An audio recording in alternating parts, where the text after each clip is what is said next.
up, you guys? It's your boy Brandon. Today I'm going to show you how to use Twixtor properly. It's going to be a short, in-depth tutorial. I thought it was going to be very long, but I couldn't really make it long. But I try to give out the best I can. But we're going to start off on the Twixtor plugin. To do this, we need the Twixtor plugin, of course. And if you don't have it, here's a link on how to get it for free. It's basically the file. All you have to do is extract it. And if you don't know how to extract it, use 7-zip. You can search up how to download 7-zip yourself. But you need the Twixtor Pro plugin. But if you do have 7-zip, just extract it, run the actual setup first, and then once you run the actual setup, run the patch, which is like the lucky updater or something. And then once you run the updater, you should be all good, and then you can launch Vegas. And now once you have Twixtor downloaded, we can move to anime clips. For anime clips, we could use the raw anime list master, whatever. This one's the best one to get anime clips. It's literally raw 1080p, no subtitles, in Japanese too, so it's very good. So if you're Japanese, it's literally heaven for you because you're watching your own language without having to see our language as a subtitle, and it's 1080p for you. But I'm gonna show you how to get the files and download it and add it to your project. So just find the one you want. So let's say I wanted Death Note. It's right there. Just click on it. It'll take you to Omega. Don't worry, you're not getting scammed or virus. Don't worry, calm down. And every one of these are in episode order. So episode 1, 2, 3, 4, 5, you get it. So let's say I wanted to download the last episode or any episode.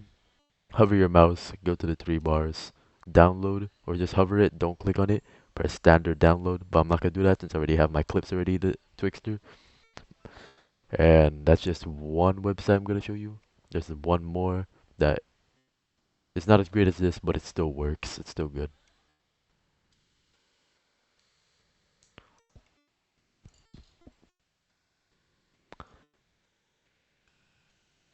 And Animex Play, this one right here.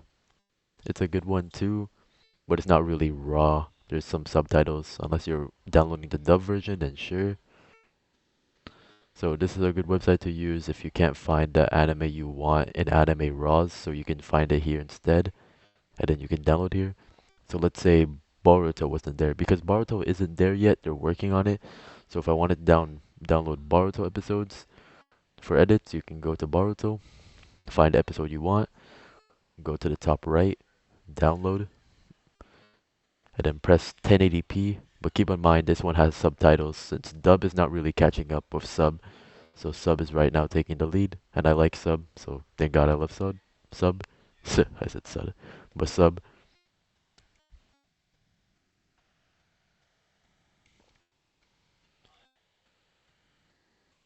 And if I didn't mention before, all of these will be in the link in the description. Now that we got all the clips and we got Twixtor, we need to open our editing software. Once you open it, you prompt over here. If you're a beginner, I'm gonna be kind and say just get off this video and watch a beginner tutorial. These are for people who already know the basic of Vegas Pro and want to know how to use Twixtor correctly. But once you have your clips ready and stuff, I want you to go to the clip, right click it, switches, and disable resample. Same goes for here up here, settings. Disable resample. Apply, apply, and okay. And once you do that, I want you to go to project media. I want you to click the clip that you're using for edit. Look at the frame over here. Go back up here in the settings. And then make sure they both match together. Now, once they match together and you disable the resample, you can start editing. Now, we're gonna do, in my opinion, the best method. So you wanna find where you wanna start the Twixtor. And in my case, I'm gonna do it right here. This is how it's like without the Twixtor. Kind of looking a little bit choppy. Well, I'm not gonna say it's choppy because the people who made Demon Slayer did a good job with animations, but I want to make it look 60 FPS smooth. So just split to where you want it to be done. So let's say if I want it to be done right here, split it by pressing S or right clicking and split and move the others or whatever. And then I want you to right click, add velocity. And I want you to zoom in right here.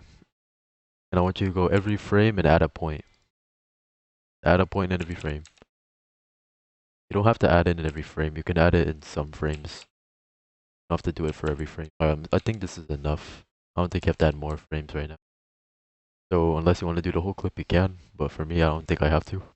Now you want to go back to the first frame, and you want to go one frame forward, and you want to move it up until you see movement. And when you see movement, just stop, don't go overboard, and you're all good. And then now we're gonna move one frame forward, and right here, if it's already moving, don't have to mess with it. Like let's say the next frame it's already moving, don't mess with it. Let's go to the next one, and if it's not moving, move it up again. Boom, it's already moving. I barely had to move it again. Now I'm gonna do this a couple more times to show and make sure you got it down. It already has movement, so we're gonna go a frame again.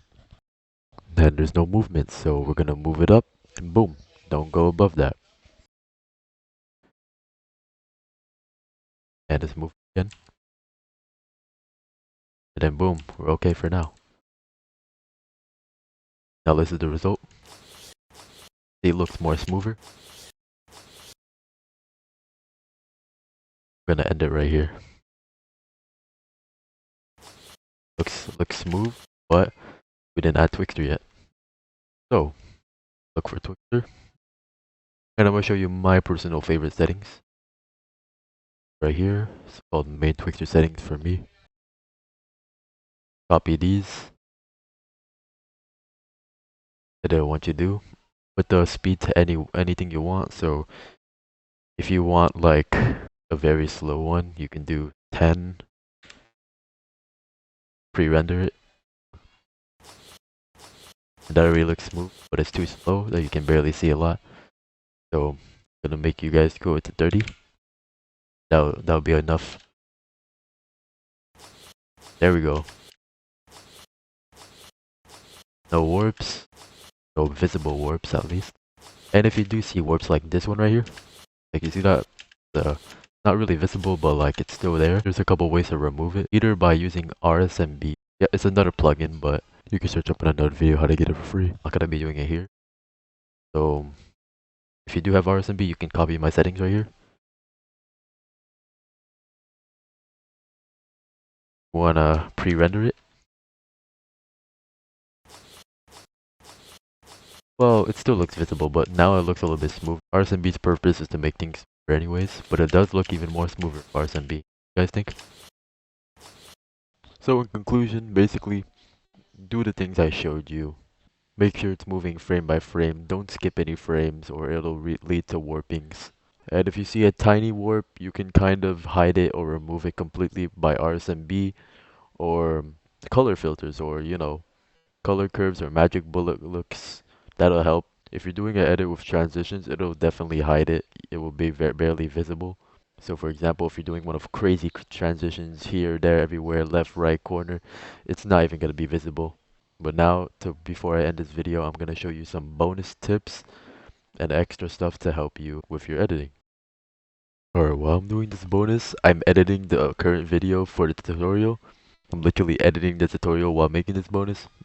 But I'm gonna give you the bonus tips anyways. So for bonus 1, click the setting right here. And if you're making edits for Instagram, TikTok, and sometimes YouTube, but you want like a small res, the best resolution for those platforms are this one. 1080 times 1350.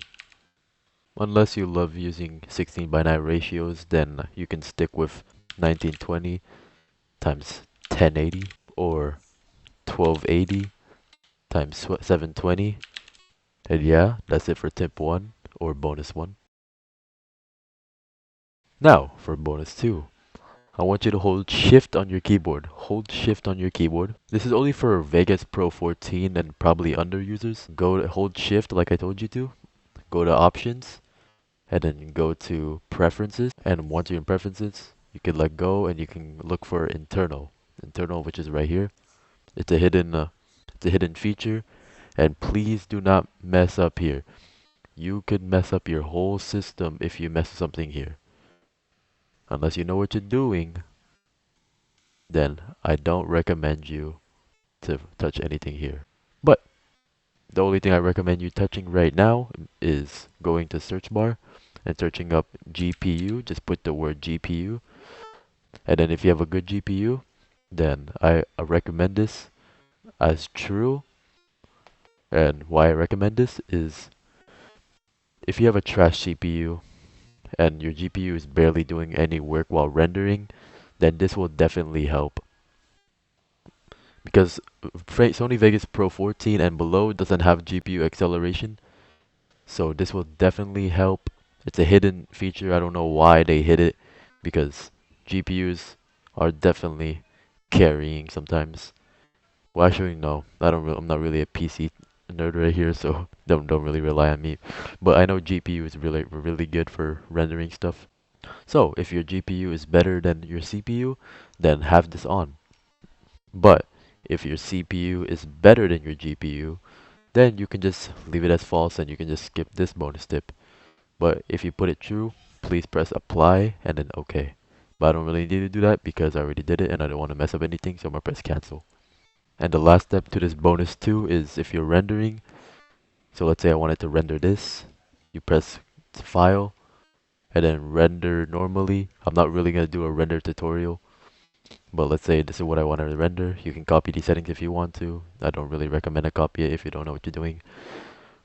There's going to be a new mode right here that you never saw before, and I really recommend you to put render using CUDA. CUDA is the best available, better than OpenCL. I don't know if it's just for NVIDIA cards, because I have an NVIDIA Quadro P5000, which is like a workstation card, so it's really good for editing. If you have NVIDIA, this is a feature that's only probably for you, but if I'm mistaken, please correct me. But just choose CUDA, it's better than OpenCL. And then once you choose that, you can start rendering it and you can check your GPU usage, and if your GPU usage is being used, then you can tell it's working. So you're welcome. That's another bonus tip. Now for bonus tip number 3, you don't have to hold shift this time, just go to the same place, options up top, and then press preference. And then this time I want you to go to video, and then once you're in video, RAM preview max, I want you to set it to half your RAM. So if you had 12 gigabytes of RAM, which I have, I want you to half it, which is 6 gigabytes for me.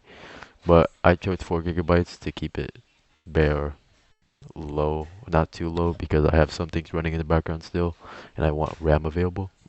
And this, I don't really know what to do with this, just leave it as is. This one, leave it to your GPU, and it's kind of tied with the second tip. So if you want GPU acceleration to work, so just put this on NVIDIA Quadro, or not Quadro, move it to whatever your graphics card is. And for these two, put none, and then that's pretty much it. And now that's it for the video. I have no more bonus tips to give. I think I already gave out everything I know, unless my brain is not working because I've been editing for like hours already. So I probably can't really think anymore, but it was longer than what you see. If I didn't edit this, this would be like around 40 to 30 minutes, but I just cut to the important parts. And that's pretty much it. Hopefully this helped. And I've heard some of my mic was really bad, so I tried to cover it up by doing a voiceover, and it kind of helped, but I'll be trying to make that less happen. But hopefully this really helped. See you in the next video, and I'm going good night. See ya.